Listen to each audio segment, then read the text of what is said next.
involved essentially brainwashing the German public into seeing themselves and their history as evil so they would abandon it and accept a new order being thrust upon. Brainwashing. So this guy is literally just a fascist. Oh, yeah. That's that. No, he is, yeah.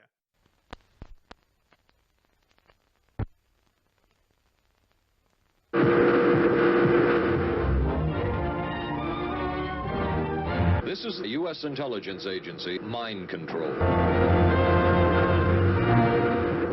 Recently, the United Kingdom held the annual Group of Seven summit. The summit is billed as a meeting of the wealthiest liberal democracies to discuss major world issues. The leaders attending were from the UK, US, France, Germany, Italy, Canada, and Japan. These countries allege themselves to be the bulwarks of democracy and representative government in the world. They condemn countries they label as autocracies. Okay, so just because namely Boris China, Johnson was Russia, there, and I think this one was in Bali or something like that, because it was the island getaway one. Yeah. This is when we first was Baloney there. Go back to the picture. It didn't look like it. You're missing it, but Baloney didn't miss it. She understands it perfectly. Baloney. Watch. So the next one, the one after that, is when the romance between Biden. This one, it was in 2021. Yeah. So no. Yeah. It was Cornwall. Cornwall. Oh, where's that? England. Oh. With their pristine English beaches. Fucking British. They condemn countries they label as autocracies, namely China, Russia, and Iran. Okay, President let me Joe just Biden hang on. claimed at the Can I summit that just say democratic something values without people getting mad? We should condemn all those countries. represent everything we hope to achieve in our shared future. Prime Minister of the United Kingdom, Boris Johnson, said that the G7 nations all share the common values of openness, freedom, and democracy. True. The G7 nations' geopolitical goal is obviously to frame themselves as the defenders of worldwide democracy. To do this, they need a villain, and to fill that hole, they've chosen what they paint as evil, non-democratic regime. Okay, it's in the name. It's an economy-based meeting. They're the G7, the group of seven, the seven biggest economies. They're meeting to basically say, hey, we're the literal Illuminati. Look, we exist in the open. It's not a conspiracy. Just, just fucking be politically aware, and you can see it. There's not even doublespeak. We tell you straight up what we're doing. It's in a document. We print it out for you. You can get it for free online, guys. But go ahead and research whatever Illuminati is controlling us somehow. But they really do. The G7, it sets the economy up where they say we're going to... Because remember how this one, it was environment issues. And I said, or you said that there was... nothing. It's a nothing burger because they were just saying we're going to use this much money, right? Because there's environmental conferences that go up, but that's the only thing they have to decide is that all the economies there together being like, okay, so we're going to put this much money in, and everyone goes, okay. They're just saying where they're going to spend money. That's all it is. Yeah, it's literally nothing. Fuck it. It's literally one of the most boring things. The UN General Assembly is way more boring. Yeah. The G20 at least is funny because sometimes Putin and MBS will be there high-fiving. Countries in the G7, especially America, want to unite their populations in some vague crusade for democracy, similar to the War on Terror. But these countries have a big problem. None of them are very democratic at all. In this video, we'll be looking specifically at the state of democracy in 3 of the G7 countries and the background of how these nations got to their position.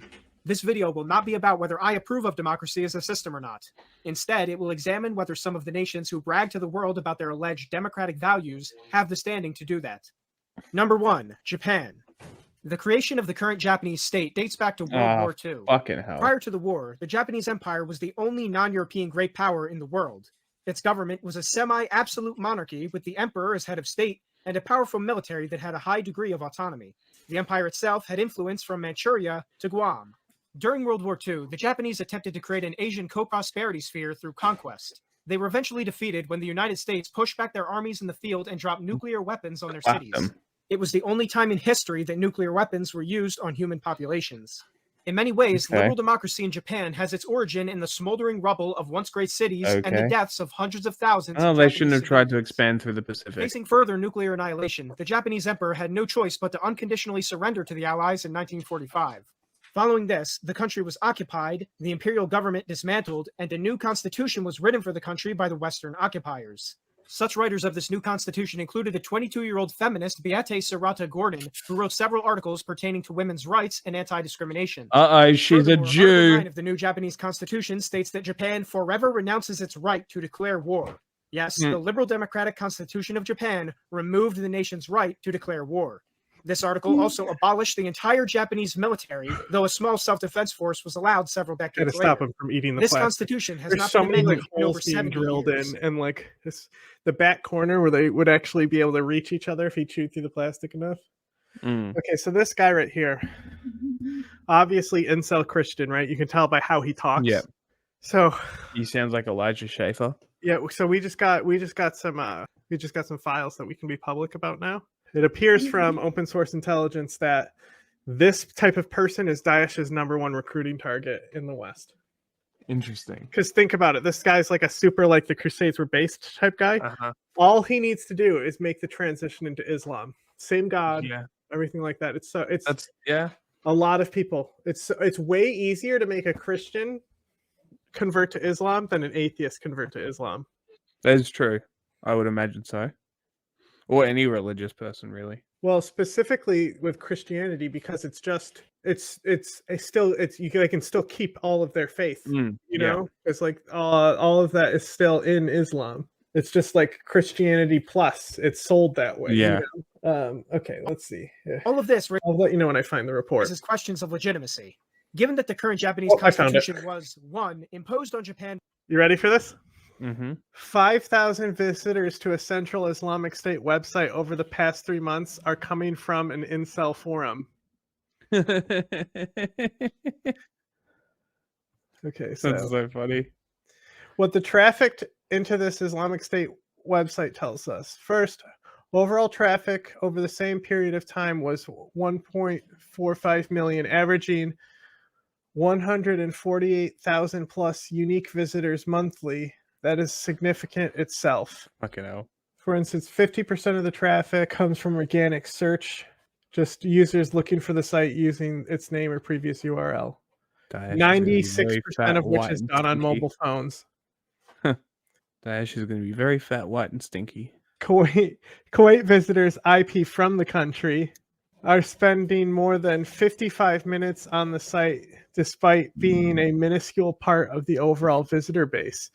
Swedish visitors are spending 22 minutes on average. Interesting. They're in incel forums. They're in these incel movements and all that stuff. Who knows? Maybe who knows how long they've been targeting it. But I think with Andrew Tate converting to Islam, a lot of these people were like, hey, I know what we should do. I know who we can exploit. Like they just saw Andrew Tate scamming these people and they're like, oh boy, do we got a scam for you. Hey, incel, you want to get fucked and have a wife who's forced to, do everything for you? And then they show up and they're like, haha, guess who's going to the front line tomorrow? With an AK. But Oh, at so least half you get the an time- half AK. the time they wouldn't even give these kids AKs. They would literally give them a knife and like a grenade because they're supposed to blow themselves up. Yeah. By foreign powers. 2, was accepted under duress, namely the threat of further nuclear bombings. And 3, renders the Japanese state almost defenseless without foreign help. Yep. They shouldn't have fucking tried to take over the entire Pacific. And it wouldn't have happened. Okay, so let me get this straight. Countries that have military protectorates aren't democracies now? Apparently not. Okay. One has to wonder what liberal democracy is really all about. Today, Japan is basically a shell of a country with a declining population and one of the lowest birth rates in the world. Number 2, Italy. Italy is another nation whose current government is connected to the end of World War II.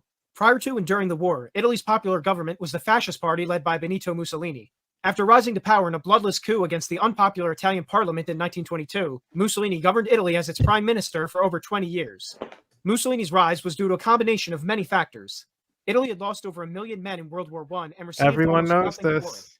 This led to many Italians feeling enraged at the existing What does this parliamentary have to order, do which was seen with as the weak and current ineffective. government? We At the same know. time, Marxist parties were causing chaos both nationally and Mhm. internationally, Yep, we know. with strikes and revolutions happening across Europe. Germany, Hungary, Russia, and more had all experienced This is like the communist period of history revolutions, some most with more people have success general knowledge about. We know. We got it. than others. The Italian government had also left a conflict with the Catholic Church over land in Rome unresolved for over 50 years. Wow. Okay. Parliament after parliament collapsed and failed to improve Italy's tenuous Okay. situation. It tells us a lot about the state of Italy during the pre-fascist period that it was when Italian immigration out of the country to the United States exploded. If you're an Italian American, this is Downfall of most likely the America. period your ancestors came to the United States. You This was famously the political said environment that that Benito Mussolini entered the name Fredo was like the N-word for Italians. Yes, that was a mistake. into. By the time he arrived on the political scene, he was already an extremely popular journalist and veteran. His new party, the Fascisti, offered a vision for Italians that rejected both the failures of the existing order and the chaos of Marxism. When the fascist party asserted itself into power in the March on Rome, there was almost no popular resistance. Who's watching, like, specifically, think about this, the nicheness of this channel. This is, like, specifically right-wing, like, Christo-fash type history channel.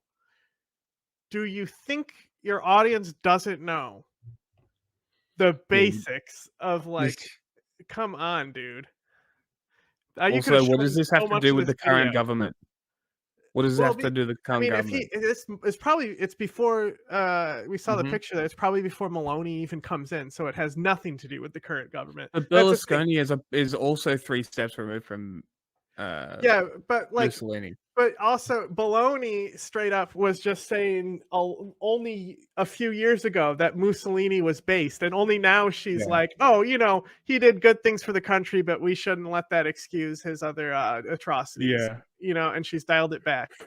But we all know how she feels. You're missing it, but Baloney didn't miss it. She understands it perfectly. Baloney! Watch. Tenure, the fascist party remained popular with the Italian people. Under their leadership, Italy enjoyed 2 successful military campaigns, one in Ethiopia and another in Libya. It had long been an objective of the Italians to match the other European powers, and conquests in Africa were seen as key to achieving that. The fascist government also stood out from most other European nations by surviving the Great Depression. They took over Eritrea, okay? Like, have you seen, like, Eritrea's capital? No. This is we want to talk about interesting building crossovers. So Eritrea has essentially, since the Italians left, has basically existed as a non-state, you know? Okay. So it's almost frozen in time in a way. You're gonna love this. It's so funny. It does. The capital is different from the rest of the country. It's all Italian architecture. Isn't that cool? That's very interesting. It's like a little Italian town, you know. What does the rest of the country look like? Oh, it's like it's on par, if not worse, than North Korea. You know, none of these. There's actually cars on the street. You know, it's at least better than North Korea.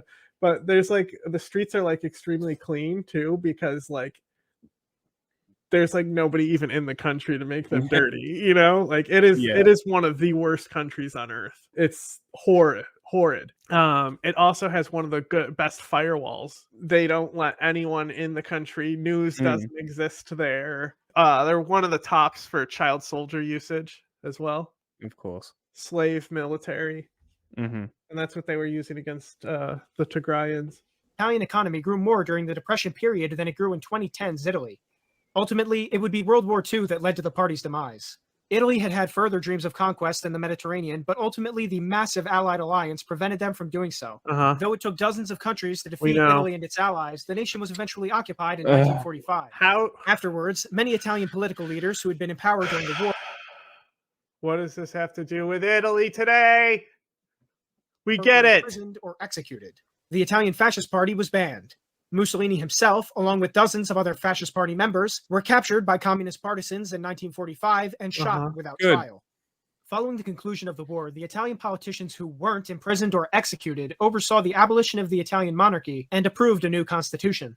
Among this constitution's new provisions was Provision 12. It says this: "It shall be forbidden to reorganize, under any form whatsoever, the dissolved fascist party." Okay. To this very day, it exists as law that Italians may not democratically organize as fascists or anything that resembles a fascist party. Okay. Citizens who do so are legally prosecuted. Full stop. Hang on. It just banned the party. I don't get what his criticism is. Is he angry that fascists got banned? You're gonna love this. This is a little something that this person probably worships. It's called the Constitution. Okay. 14th Amendment, Section 2. No person shall be a senator, representative in Congress, or elector of president and vice president, or hold any office, civil or military, under the United States or under any state who, having previously taken an oath as a member of Congress or as an officer of the United States or as a member of any state legislature or as an executive or judicial officer of any state, to support the Constitution of the United States shall have engaged in insurrection or rebellion against the same, or given aid or comfort to the enemies thereof. But Congress may vote of 2/3 of each house to remove such disability. That is more than banning a party. It's banning the very idea. Like another fascist party could form, just not Mussolini's fascist party. Yeah. Okay. So therefore, America is definitely not a democracy if this is what makes Italy not a democracy, because there's another section which also talks about how insurrection is not something that we're going to allow. You know, no state shall so assume or pay debt or obligation incurred in aid of insurrection or rebellion against the United States, or any claim for the loss or emancipation of any slave. But all such debts and obligation and claims shall be held illegal and void, even though they still got money for their slaves. Some of them, not all. Right. So very clearly, United States, not a democracy. You heard it here first, everyone. We had how many minutes of Italian history just to fucking get to that? About 4. So in other words, an ideology that was extremely popular in Italy for over 20 years may no longer be democratically supported. Yep. So much for democracy. This directly conflicts with the Italian constitution's provision protecting freedom of speech, but apparently to Western democracies, freedom of speech doesn't apply. Wait until you hear what's in the American one, buddy. The first thing they waited until Article 21 to talk about freedom of speech and writing. All right, that's the first thing we say, and still, boom, Civil War happened. Go fuck yourselves. Anyone. This is why technically, legally, Trump could not be elected. Is this amendment right here? He supported an insurrection against the United States. If that's proved legal in court, he cannot be president. Base views like fascism is that they could lead to the abolition of democracy. But this begs the question of why laws like this only seem to be limited to fascism. Communist governments, for example, have frequently abolished elections through history and have a far higher death toll. Seriously, bro? Dude, this is like one of those things where it's like fascists are deplatformed, but they really oppress communists. Except he doesn't think the communists are oppressed. The fucking years of lead, they just like shot commie protesters. All the like, the communists are horrifically oppressed in Italy. You know, like the fascists still exist in the open. They just don't call themselves the same fascist party as Mussolini. This guy's such a fucking idiot, dude. He spent all that time on fucking Italian history and didn't look at like the presidential chains or what party came from what or anything like that. Oh my god. What a you know why? Because he only cares about fascist Italy. He doesn't care about the years of lead or anything like that. No, none of it. God. He just wants to see the fascist party rise. Okay. Yet today in Italy, the latter is banned, while the former has several registered parties. Oh no! Like this I wonder how they're doing. People become scared of saying the wrong thing, lest they be arrested. It creates a chilling effect. Wait until you hear how many fascist parties, regardless of how corrupt or ineffective it becomes. It also results in the censoring of unpopular facts that might have been helpful to society if they were actually considered. In any case, the fact that fascism is the only undemocratic ideology banned in Italy shows that this ban. Imagine making this video and thinking, "Yeah, this is something." They banned the party.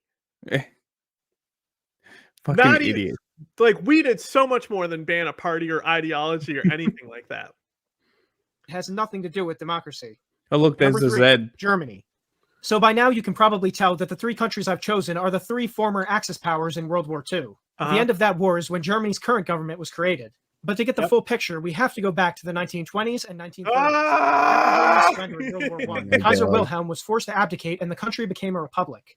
This system, called the Weimar Republic, was essentially a true parliamentary democratic system. Dozens of parties were able to compete for dominance, and basically no one was censored. It was within this system that the National Socialist movement rose to prominence and started outcompeting all its rivals. Like the fascist party in Italy, the NSDAP promised the downtrodden German people national renewal and a fresh vision. He said it. Their primary objectives were to end just saying the other day how the foreign influence over Germany and unite the German diasporas scattered throughout Europe. As time went on, the NSDAP defeated liberals, conservatives, communists, and much more. After a combination of electoral successes and political maneuvers, they eventually shifted the government into a one-party state. While in power, the party achieved many of its goals, including promoting nationalism and uniting the German diasporas. Because of all It's diaspora, you idiot. these successes, the party's popularity was high with the German people for most of its tenure. Keeping with the trend of this video, the NSDAP government was ended during World War II. Liberal democracies were... Huh? I said weird. Stop calling it that. Call them the fucking Nazis, you fucking weirdo. Weird. Very weird. Hand in hand with communist dictatorships to destroy practically half of Germany. After the war, the nation was occupied and its territory torn asunder. Good. The Allies occupying the nation created a new constitution and a new legal system. The trend here of liberal democracies being created through brute force and mass killings. Not exactly the rosy picture that the Group of Seven wants to paint. Wait until you hear how America was created. During the Allied occupation, essentially all remnants of National Socialism were removed in a process called denazification. The denazification process involved essentially brainwashing the German public into seeing themselves and their history as evil so they would abandon it and accept a new order being thrust upon. Brainwashing. So this guy is literally just a fascist. Yo, yeah. That's that. No, he is, 100%. He's a historical YouTuber fascist guy. He's a stereotype. We all know what this exactly. Why the Crusades were awesome, actually. Yep. Okay. Yep. Gotcha. Propaganda campaign. This guy is. I'm telling you, this guy is going to join ISIS. Of the German Criminal Code outlaws propaganda of a former National Socialist organization. Thus, you cannot legally organize as a National Socialist in Germany. Wouldn't it have been funny if it was Section 8.8? So they're less democratic than Italy because they're banning the entire idea. Yeah, the idea, the party symbolism, all of it. But you can still be far right in Germany and basically be national fascist. Yeah.